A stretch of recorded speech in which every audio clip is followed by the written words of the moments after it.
গেছিলাম ওই কল্যাণীর one tata ও দিয়েছে ঠিকঠাক করে।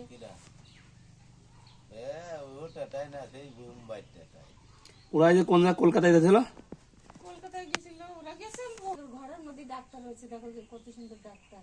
সেই জায়গা তোমার ইসে ওই যে স্বাস্থ্য সাথী ওই কার্ডে তোমার চিকিৎসা হবে দিয়ে ওই জায়গাতে চলে আসছে। ওই ডাক্তারেরই বন্ধু আছে আবার এই যে নারায়ণ হসপিটালে 12 না কোথায় জানি দিয়ে সেই জায়গায় আসে। তাই যে ভালো হয়ে গেছে, চিকিৎসা করতে করতে ভালো হয়ে গেছে। দোষটা আছে কি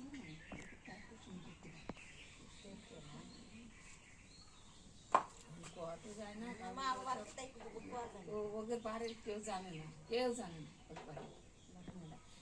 ফুসফুসিতে এসে পেটে না দিয়েছে, এই জায়গা হয়েছিল, এই জায়গাটা বের করে দিয়েছে, কোনো খাতে খাতে না কিছু। তার জায়গাটা অপারেশন করে খাচ্ছে টাচ্ছে সব ভালো। ওই ইঞ্জেকশন দিয়েছে, দেওয়ার পরে কয়েকদিন একটু ভালো থাকতেছে, দিয়ে আবার শুরু হয়ে গেছে। এতে ইঞ্জেকশন দিয়ে বেশ ভালোই, তোমাদের এখানে পড়লে না কয়েকদিন ভালোই ঘুরে টুরে বেড়ায়, ভালোই বেড়ায়। কি যে হবে সেটা তো বলা যাচ্ছে না। এই যে যে জায়গা পাঠাইছে না সেই জায়গা পয়সা করি লাগছে না লাগবে যদি অপারেশন করে যাওয়া আসাই খরচ যায়।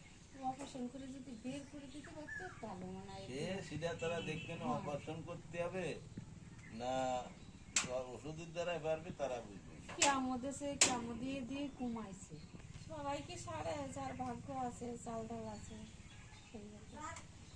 বড়ই ভাগ্য যদি ভালোই আসে ওই জায়গাতে ছেলেটা শাস্তি পাচ্ছে।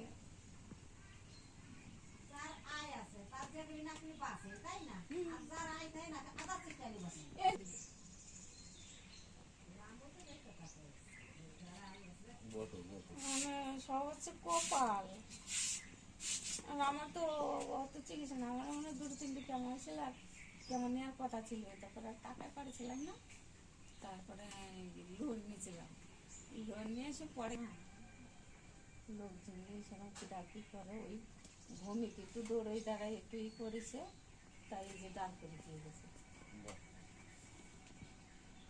কথা কও। আর আমাদের আত্মীয় স্বজন তো একটাও কেউ জানে গেছে। ওইগুলো বড় মানে সময় টেকাটা দিয়েছে, ওই খাই খেয়ে 1 মাস মতো খাচ্ছে। আমি আর এরকম বাঁচবো না, তাহলে নিলাম 1 মাটি।